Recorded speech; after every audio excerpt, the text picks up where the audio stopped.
Shalom. Izinkan saya kali ini menyampaikan apa yang Tuhan taruh di hati saya tentang satu topik yang saya beri judul sangkal diri. Ini sesuatu yang sering kita dengarkan, sangkal diri. Ya. Mari kita lihat di Lukas 9 ayat 23. Tuhan Yesus mengajar, menyampaikan satu persyaratan untuk orang-orang yang mau mengikut Dia. 3 Injil mencatat tentang poin ini. Kita akan baca dari Lukas 9 ini. Katanya kepada mereka, setiap orang yang mau mengikut aku, memikul salibnya setiap hari dan mengikut aku.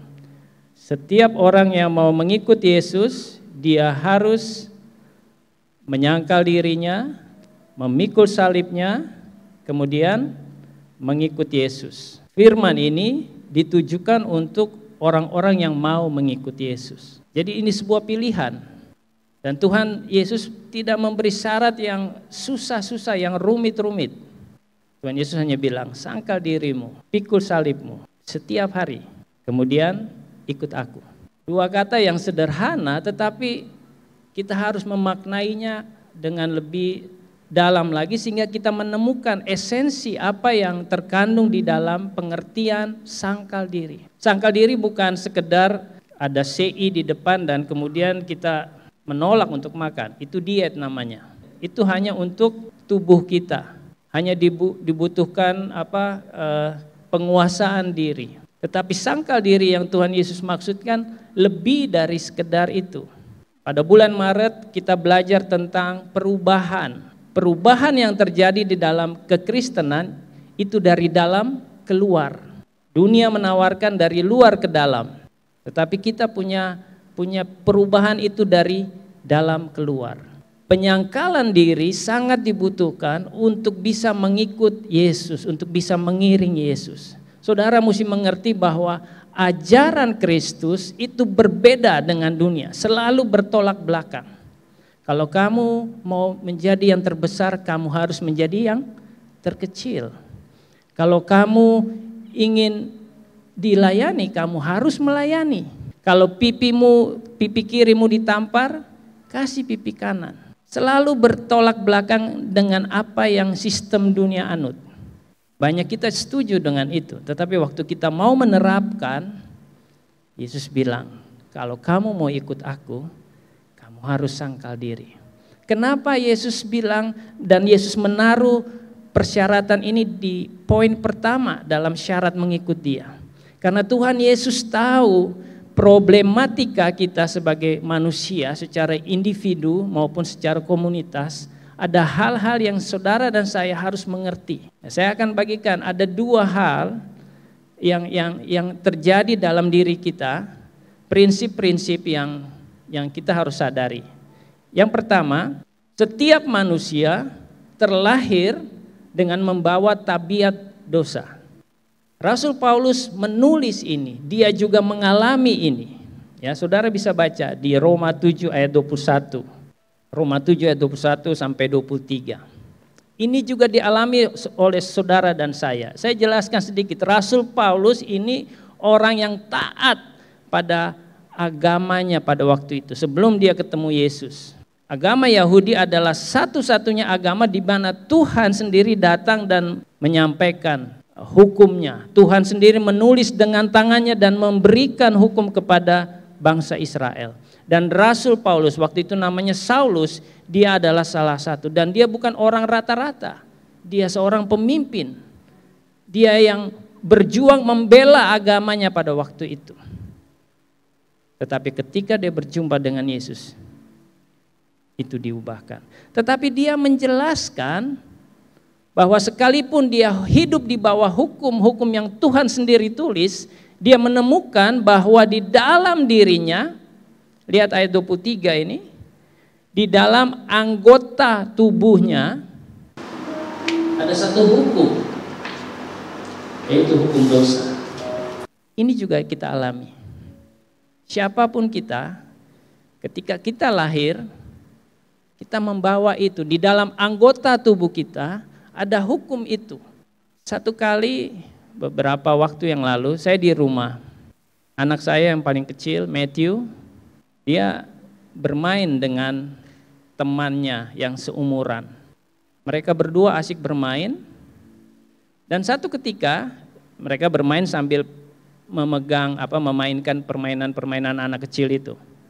Lalu satu ketika mainannya Matthew diambil oleh temannya, diambil, dan secara spontan anak yang masih kecil ini yang belum sekolah waktu itu tiba-tiba marah dan dia pergi menghampiri temannya itu dan dia merebut mainannya dan dia bilang, ini milikku. Biasa Matthew seperti itu. Dia bilang, ini milikku. Lalu temannya juga mempertahankan, jadi mereka tarik-tarikan. Lalu tiba-tiba Matthew marah dan dia pukul. Saya kaget terus saya memisahkan. Mungkin gambaran ini kita lihat, mungkin juga waktu kita kecil juga seperti itu. Lalu tiba-tiba saya berpikir begini, saya merasa saya tidak pernah ajar dia. Saya tidak pernah saya dengan istri tidak pernah ajar Matthew kalau mainanmu diambil rebut dan kalau perlu pukul. Tidak pernah itu. Tidak pernah terbersit dalam pikiran. Film yang dia tonton juga tidak pernah menggambarkan itu yang saya tahu. Dari mana konsep itu? Dari mana ide itu melakukan itu? Ada hukum di dalam anggota tubuh kita. Bahkan dari kecil sudah ada. Mungkin waktu dalam kandungannya. Ini yang Paulus temukan. Ada satu hukum di dalam diri kita, inside, dan itu ada di anggota tubuhku. Di dalam diri kita ada satu elemen yang namanya memori. Ini alam bawah sadar. Nah, memori ini itu merekam semua peristiwa, bahkan ada sebuah penelitian yang dilakukan di Emory University di Amerika, Stanford University di Amerika. Mereka melakukan penelitian dan ini bukan universitas Kristen atau penelitian Kristen, ini ilmiah. Mereka melakukan penelitian dan mereka menemukan bahwa ketakutan, memori itu bisa diturunkan dari generasi ke generasi. Nah, saudara mesti mengerti kita ini adalah makhluk DNA. Setiap di dalam tubuh kita ada sel-sel DNA itu, dan di DNA itu ada kode genetik itu yang merekam itu. Ternyata secara ilmiah diteliti itu mengkonfirmasi kebenaran firman Tuhan. Alkitab bilang kesalahan bapa akan dibalas sampai 3, 4 bahkan sampai 7 keturunan. Itu bagaimana? Ilmiah membuktikan bahwa itu diturunkan dan terekam di dalam kode DNA kita. Termasuk tabiat dosa itu. Makanya Matthew yang belum pernah diajar, dia punya intuisi itu, dia punya insting itu. Jadi memori ini merekam semua kejadian-kejadian. Waktu kita disakiti, waktu kita diperlakukan tidak adil, kita kehilangan cinta kasih dari orang tua, itu terekam bahkan sejak dalam kandungan. Semua hal-hal yang membuat trauma itu akan terekam di dalam satu komponen yang namanya memori. Dan memori ini adalah pintu dari tubuh ke jiwa dan dari jiwa menuju ke roh. Di roh itu ada iman, ada pengharapan, ada doa, ada penyembahan. Yang tadi kita nyanyi, waduh rasanya kita mau lebih lama lagi. Itu roh kita. Paulus di Alkitab bilang berdoalah dalam roh, menyembah dalam roh. Tetapi memori-memori yang merekam ini dia akan mempengaruhi kehendak bebas saudara dan saya. Saudara bisa memutuskan untuk menyembah Tuhan atau tidak. Itu ada kehendak dan dipengaruhi oleh memori ini. Nah, yang kedua di 2 Korintus 5 ayat 17 dikatakan, siapa yang ada di dalam Kristus, dia adalah ciptaan baru. Yang lama sudah berlalu, sesungguhnya yang baru sudah datang. Lihat di gambar yang di atas. Kehidupan secara jasmani, secara natural itu terjadi begini. Dimulai dengan kehidupan dari sigot, kemudian dia bermultiplikasi itu sel, dan kemudian jadi bayi, keluar, lahir. Dimulai dengan kehidupan, dan dalam perjalanannya dia bertumbuh, akhirnya dia sampai satu titik yaitu kematian. Itu kehidupan jasmani, itu dialami oleh saudara dan saya, kita semua umat manusia akan mengalami fase ini. Lalu kemudian kita bertemu Tuhan Yesus dalam gereja. Tuhan dengan karyanya, dengan caranya, kita ketemu Tuhan, kita lahir baru, kita memberi diri dibaptis. Berlakulah prinsip yang kedua, kehidupan rohani Kristen. Dimulai dengan kelahiran, kita lahir satu kali, kita akan mati dua kali.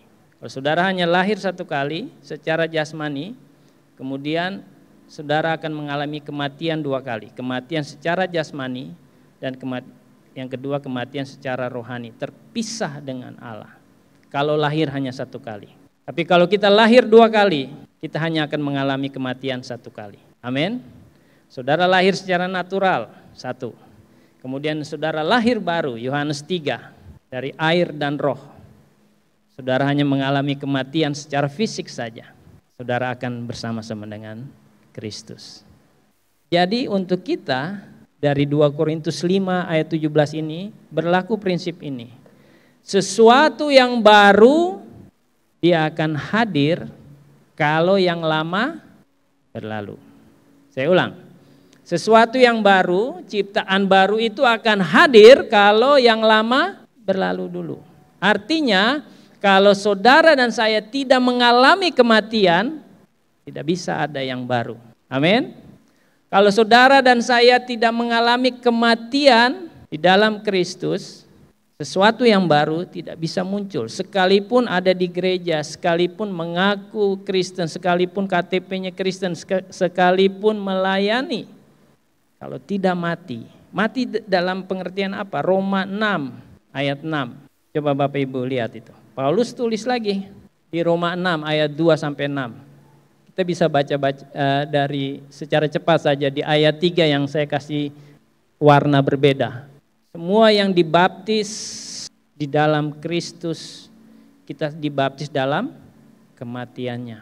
Semua yang mau dibaptis, kita harus pastikan bahwa saudara yang mau dibaptis itu mau mati bersama Kristus.